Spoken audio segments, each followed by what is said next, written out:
the topics that we'll be covering today. We'll be mainly covering these are the topics. So we'll be seeing the BTP development architecture with 3D model. Then we'll be checking the cloud application programming model architecture. We'll be seeing the detail level, what are the different components, what are the different artifacts and tools available in this particular cloud application programming model. And then we'll be moving forward for our CAPM application development.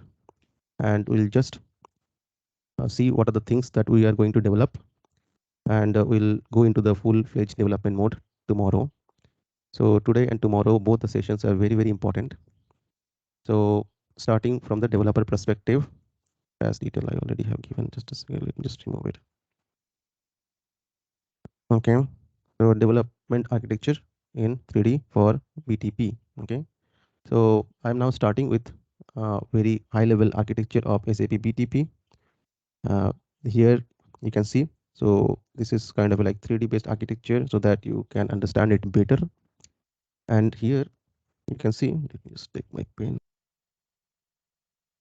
So here you can see this is a 3D model of our SAP BTP, the whole platform-based architecture and how the actual projects works with the data integration, how the developer develop the applications, components, how the BTP connects to the other systems, be it database systems, be it microservices, be it other software as a service solutions, be it on-premise, everything depicted here, got depicted here in a 3D model.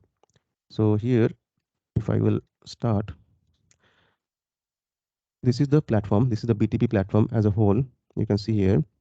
And in this particular platform, this is the tall building. And here we have different layer. We can see one is the bottom part here. We have the database.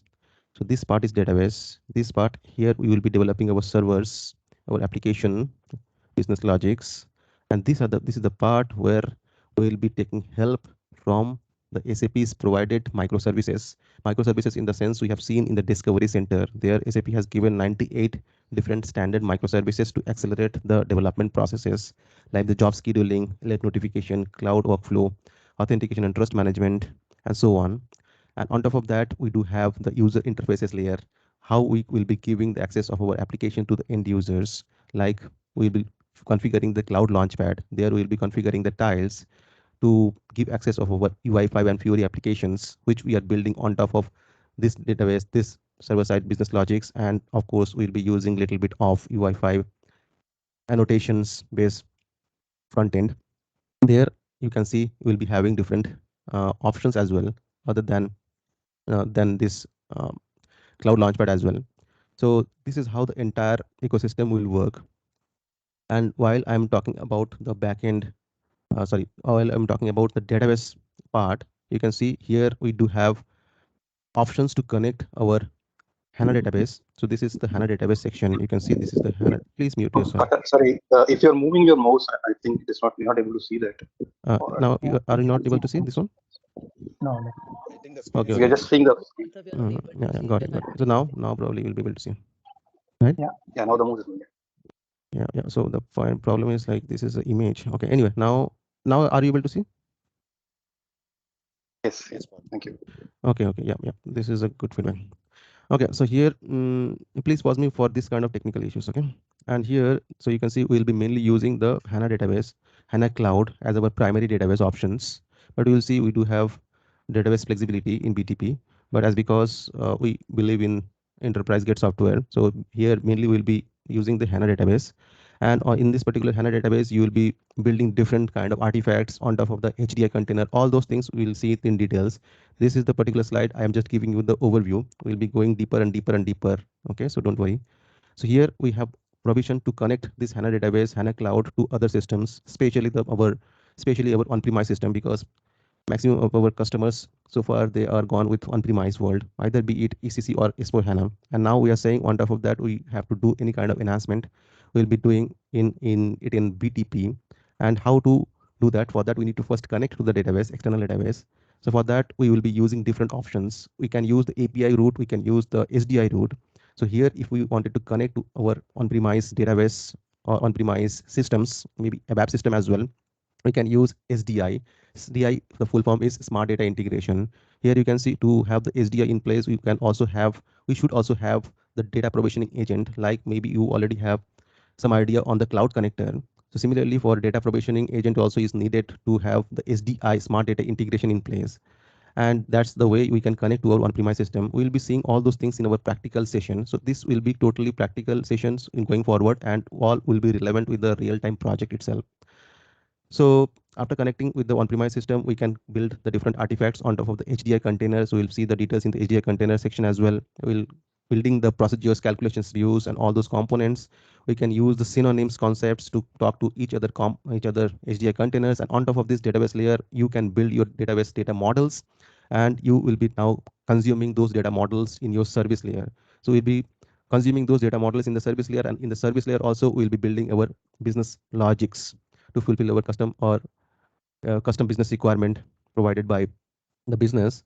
So here our business logics will be compiled in our Cloud Foundry. You can see in this particular section, the Cloud Foundry comes into picture. So here we'll be using the CAPM Cloud Application Programming Model Framework, which we are introducing now. So far, we were dealing with only the vanilla Node.js, the open source based Node.js. We were starting developing the things, and we were actually using BTP, but our technology choice was pure open source. But we are now moving towards some framework based options. So that's the reason we will be using this CAPM. And while using this CAPM on top of this data models created on top of these databases, we will be, as I said, we will be writing our business logics, business operations will happen here. But at the same time, we will not write all the things by our own. We will take help of our SAP's standard microservices. All these microservices, those 98 microservices, we will be actually consuming in our application server side.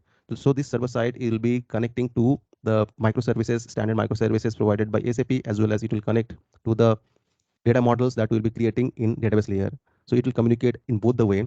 And on top of that, we'll be having the whole service will be ready. Maybe like the API services will be ready.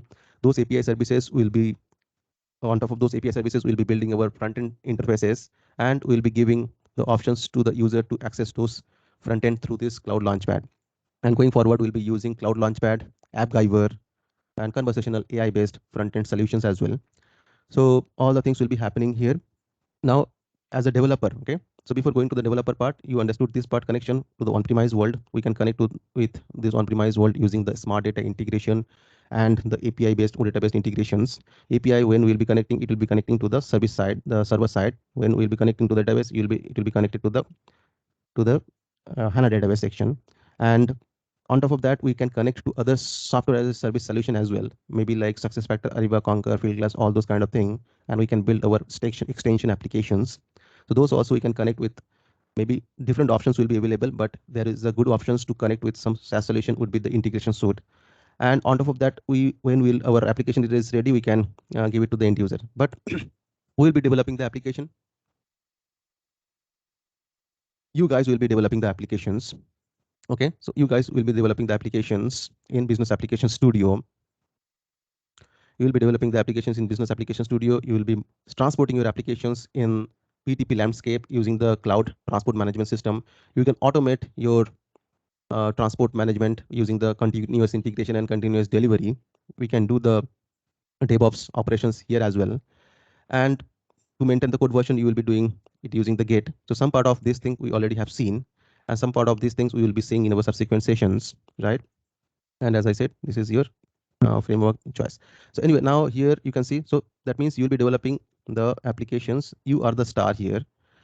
So everything is handled by the developer. Maximum of the things handled by the developer. So you will be writing the code. You will be building. Sorry, guys. You will be building the code. Compilation will happen in the Cloud Foundry, and deploy also happen in Cloud Foundry. Your application will be ready. So this is how the entire ecosystem will work. This is kind of like 30,000 feet above view. We'll be going deeper and deeper soon. So next is section 11 chapter.